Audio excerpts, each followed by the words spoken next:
Hello warriors. तो आज मैं एक्सप्लेन करने वाला हूँ 2012 में आई द पोसेशन मूवी को, जिसका IMDb पे 10 पे से 5.9 का स्कोर है एंड रोटन टोमेटोज पे ये 38% फ्रेश है एंड साथ ही माना जाता है कि ये मूवी एक रियल इंसिडेंट पे बेस्ड है एंड आज हम इसी मूवी की कहानी जानने वाले हैं। Anyways let's get into it. तो इस मूवी की शुरुआत में हम देखते हैं एक ओल्ड लेडी को जो कि एक बॉक्स की तरफ काफी ध्यान से घूर रही थी एंड उस बॉक्स पर कुछ अलग ही लैंग्वेज में कुछ लिखा हुआ था एंड जब जाकर वो लेडी उस बॉक्स को टच करती है, उस बॉक्स के बीच में से कुछ अजीब सी आवाजें आती हैं एंड फिर वो उस बॉक्स को छोड़कर अपने बालों को बहाने लगती है, लेकिन उसके बाल तो उसके हाथ में टूटकर आ रहे थे एंड उस औरत को ये पक्का शक हो जाता है कि ये सब कुछ ही उसी बॉक्स की वजह से हो रहा था एंड इसलिए वो एक हैमर को लेकर उसे तोड़ने को जाने लगती है। लेकिन तभी हमें उस बॉक्स के अंदर से एक अजीब सी आवाज सुनाई देती है जिससे उस औरत के चेहरे को कुछ होने लगता है एंड उसका शरीर हवा में अजीब तरीके से मुड़कर नीचे गिर जाता है एंड उसकी हड्डियां भी टूटने लगती हैं, जिससे वो ओल्ड लेडी काफी ज्यादा इंजर्ड हो जाती है एंड जब उस औरत का बेटा अपने घर पर आता है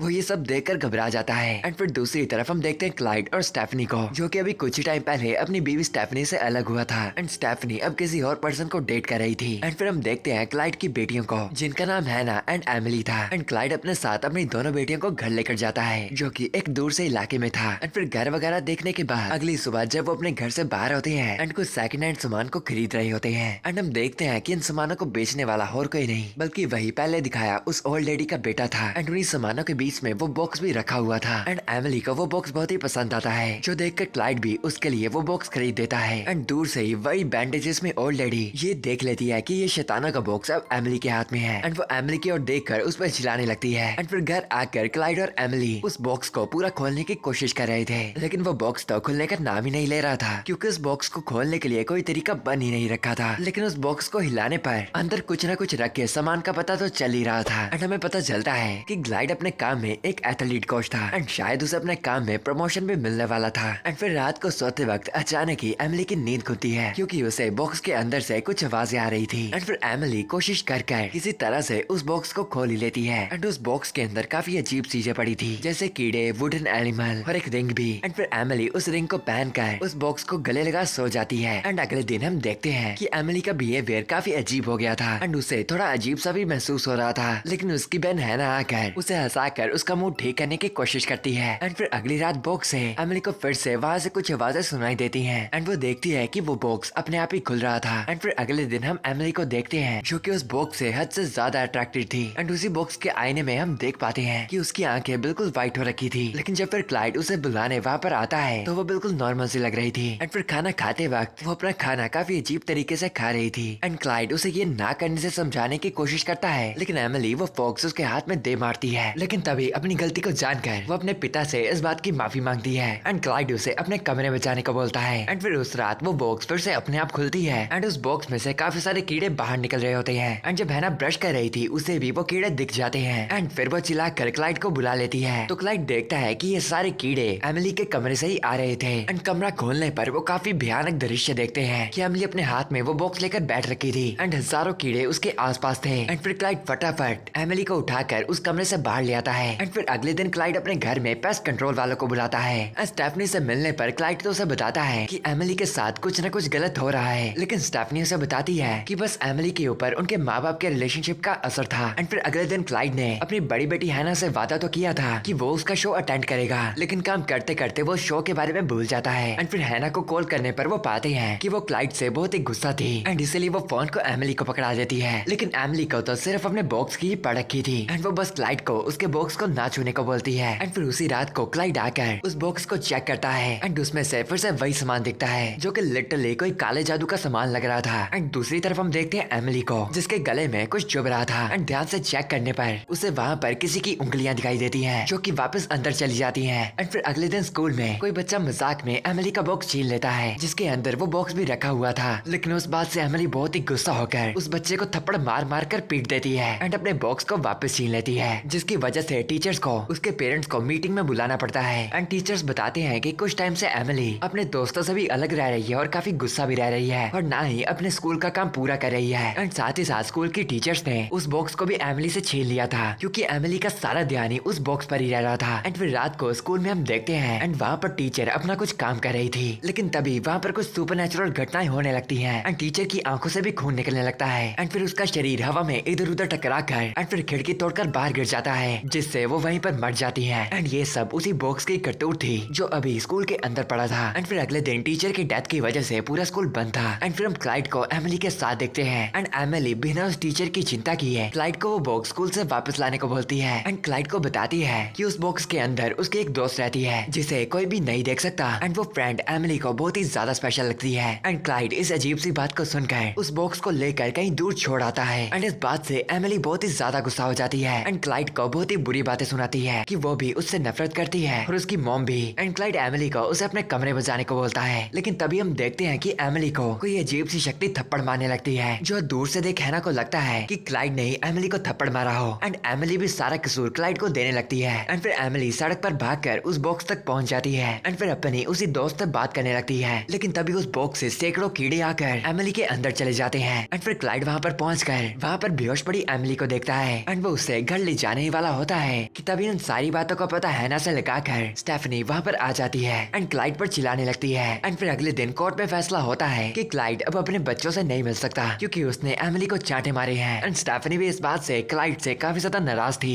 एंड फिर अगले दिन स्टेफनी का बॉयफ्रेंड भी एमिली से मिलता है। एंड एमिली अपने हाथ में उससे कुछ छुपा रही थी। लेकिन तभी हम देख पाते हैं कि एमिली का चेहरा बहुत ही अजीब सा बनने लगता है कि जैसे एमिली के चेहरे के अंदर किसी का हाथ था। लेकिन फिर ठीक होने के बाद वो अपनी मॉम के बॉयफ्रेंड को उल्टी सीधी बातें बोलती है। एंड फिर हम क्लाइड को देखते हैं जो अपने कॉलेज के लेक्चरर के पास इस बॉक्स को लेकर जाता है क्योंकि वो इन चीजों की काफी जानकारी रखते थे। एंड वो बताते हैं कि ये बॉक्स किसी जूइश विलेज से है। एंड उसके ऊपर लिखी हुई लाइंस हिब्रू में लिखी है। एंड ये एक डिबुक बॉक्स था, मतलब कि वो आइटम जिसके अंदर कोई भटकी हुई आत्मा समाती थी। एंड इस बॉक्स को खोलना इसलिए आसान नहीं था क्योंकि इसके बॉक्स का मतलब था कि कोई इस बॉक्स को ना खोलकर उस भटकी हुई आत्मा को आजाद ना कर दे। एंड ये सब जानने के बाद क्लाइड इंटरनेट पे कुछ एग्जॉर्सिज्म देखता है जो कि काफी भयानक थे। एंड फिर वो स्टेफनी के घर जाकर सोई हुई एमिली पर बाइबल से एग्जॉर्सिज्म करने की कोशिश करते हैं। लेकिन अचानक ही वो बुक क्लाइड के हाथों से दूर जाकर गिरती है। एंड फिर स्टेफनी भी वहाँ पर आकर क्लाइड को गुस्से से वहाँ से भेज देती है। एंड इसके बाद क्लाइड जाकर तजदीक शपीर नाम के इंसान से मिलते हैं। एंड फिर वो क्लाइड को अपने साथ ले जाकर अपने धर्म पिता से मिलवाता है। एंड वहाँ पर उसी कम्युनिटी के काफी लोग इकट्ठा थे। एंड फिर क्लाइड उन्हें वही डिबुक बॉक्स दिखाता है। एंड उस बॉक्स को देखकर ही वहाँ के सभी लोग ही पीछे हट जाते हैं एंड पूछते हैं कि क्या क्लाइड ने इस बॉक्स को खोला है। जिस पे क्लाइड बताता है कि इस बॉक्स को उसकी बेटी एमिली ने खोला था। एंड ये सुनते ही कई लोग उस कमरे से बाहर चले जाते हैं। एंड वहाँ के पिता क्लाइड को बताते हैं कि इस बॉक्स के अंदर जो भी आत्मा थी उसे एक प्योर सोल चाहिए थी। एंड उसके बाद वो उसे 3 स्टेजेस पर ले जाकर उसे पूरी तरह प्रोसेस कर लेगी। पहला स्टेज था विजन आना और कुछ अजीब सी बातें सुनाई देना। और दूसरे स्टेज में ये अपने होस्ट को बाकी लोगों से दूर ले जाएगी। एंड तीसरे स्टेज में वो अपने विक्टिम को पूरी तरह से प्रोसेस कर लेगी। एंड एमिली तो पहले से तीसरे स्टेज पर पहुंच गई थी। एंड अगर कुछ भी जल्दी ना किया गया वो पूरी की पूरी प्रोसेस हो जाएगी। एंड वो ना करने देने का एक ही तरीका है, क्लाइड को स्पिरिट का नाम लेते हुए उसे कमांड करना होगा कि वो उस बॉक्स के अंदर वापस चली जाए। एंड स्पिरिट के अंदर जाते ही इस बॉक्स को वापस लॉक करना होगा। लेकिन ऑफ कोर्स क्लाइड को तो उस स्पिरिट का नाम पता ही नहीं था। एंड वो इस काम में उनकी मदद मांगता है लेकिन वो किसी भी तरह का एक्सोर्सिज्म करने से मना कर देते हैं। एंड फिर उदास होकर क्लाइड वहाँ से वापस जाने लगता है कि ज़दैक उसके पीछे आता है। एंड वो क्लाइड की मदद करने के लिए बिल्कुल तैयार हो जाता है। एंड दूसरी तरफ हम एमिली को देखते हैं जो कि शायद प्रोसेस हो रही थी एंड जानवरों की तरह फ्रिज से मीट खा रही थी। एंड इस चीज को देखकर स्टेफनी बहुत ही ज्यादा डर जाती है। एंड एमिली बोलकर बता रही थी कि मैं यहाँ पर नहीं हूँ। एंड कई कांच के बर्तनों को स्टेफनी की तरफ फेंकती है। एंड वो स्टेफनी को मारने भी वाली होती है लेकिन वो कुछ कर ये करने से रुक जाती है क्योंकि वो अभी भी पूरी तरह प्रोसेस नहीं हुई थी। एंड यहाँ पर स्टेफनी का न्यू बॉयफ्रेंड डिसाइड करता है कि वो एमिली को उसके साथ दिखाने जाएगा। एंड वो अपनी कार को बाहर निकाल रहा होता है कि वो नोटिस करता है कि एमिली उसे काफी अजीब तरीके से देख रही थी। एंड वहाँ पर काफी तेज हवा चलने लगती है और अचानक उसके मुंह से काफी खून निकलने लगता है और सारे दांत भी अपने आप टूटने लगते हैं। एंड वो डरा हुआ फटाफट वहाँ से भाग जाता है। एंड जब स्टेफनी एंड हैना बाहर आते हैं वो देखते हैं कि एमिली के मुंह से एक कीड़ा निकल रहा है। एंड दूसरी तरफ ज़दैक को उस बॉक्स का आईना तोड़कर दिखता है कि वहाँ पर उस आत्मा का नाम लिखा हुआ था। एंड उस स्पिरिट का नाम था आबिजू, जिसे अपनी भाषा में बच्चों को छीनने वाला कहते हैं। एंड यहाँ पे स्टेफनी एमिली की स्कैन करवाती है। एंड स्कैन के दौरान उन्हें दिखता है कि एमिली के शरीर के अंदर कोई शैतानी चीज थी। एंड फिर ज़दैक को अपने साथ लेकर क्लाइड भी हॉस्पिटल में आ जाता है। एंड वो डिसाइड करते हैं कि वो एमिली के एक्सोर्सिज्म यही हॉस्पिटल में करेंगे। एंड फिर वो एमिली को चुपके से फिजिकल थेरेपी के रूप में लेके जाते हैं। एंड फिर सभी लोग अपने बॉक्स के अंदर वो चीज डालते हैं जो कि उनके काफी करीब थी। एंड फिर रिचुअल के शुरू होते ही एमिली अपने शैतानी रूप में सभी पर हमला करने लगती है। एंड क्लाइड तो बार बार उस शैतान को बोल रहा था कि वो एमिली का शरीर छोड़कर उसके अंदर आ सकती है। एंड फिर एमिली वहाँ से भागकर मुर्दा घर में छुप जाती है। एंड क्लाइड भी उसके पीछे पीछे वहाँ पर आ जाता है। एंड एमिली क्लाइड पर हमला तो करती है लेकिन वो कुछ कर उससे बच जाता है। लेकिन इसी चक्कर के बीच में वो शैतानी स्पिरिट एमिली से निकलकर अब क्लाइड के अंदर अंदर आ चुकी थी। एंड फिर बाकी सभी भी वहाँ पर आ जाते हैं एंड उन्हें लगता है कि वो बुरी आत्मा जा चुकी है। एंड फिर ज़रडैक भी वहाँ पर जोर जोर से आबिजू का नाम चिल्लाकर उसे बक्से में वापस जाने को बोलता है। एंड फिर हम देखते हैं कि क्लाइड भी अजीब हरकतें करना शुरू हो जाता है एंड उसके शरीर के अंदर से एक अजीब सा साया बाहर निकलता है जो कि और कोई नहीं बल्कि आबिजू था। एंड वो शैतानी आत्मा फिर से उसी बॉक्स के अंदर कैद हो जाती है। एंड अब फाइनली सब कुछ ठीक हो चुका था एंड अब देख पाते हैं कि ये फैमिली एक बार फिर से साथ हो गई थी। एंड फिर हम ज़रडैक को देखते हैं जो उस कार में लेकर उस बॉक्स को वहाँ से ले जा रहा था, लेकिन रास्ते में ही उसकी कार की एक ट्रक से टक्कर हो जाती है एंड प्रोबेबली वो उस एक्सीडेंट में मारा जाता है। लेकिन हम उस बॉक्स को सही सलामत जमीन में पड़ा देखते हैं, मतलब कि आबिजू अभी भी शांति से नहीं बैठने वाली थी एंड अपने नेक्स्ट विक्टिम के आने का वेट कर रही थी। एंड यही पर द पोजेशन मूवी खत्म हो जाती है और साथ ही साथ कहा जाता है कि ये कहानी कि एक असली इंसिडेंट पे बेस्ड है एंड इसके बारे में आपको इंटरनेट पे रिसर्च करने पे पता भी चलेगा। एंड अगर आप चाहेंगे तो इसके रियल इंसिडेंट पे मैं आपको एक अलग वीडियो बना सकता हूँ। एंड अगर आपको इतनी लंबी खिचड़ी में नहीं पढ़ना है तो मैं आपको असली हादसे का लिंक डिस्क्रिप्शन में दे दूंगा, आप वहाँ से जाकर इस इंसिडेंट के बारे में पढ़ सकते हैं। एंड मैं आपको मिलता हूँ अगली बार अगली भयानक वीडियो के साथ। For now bye, goodbye, sayonara,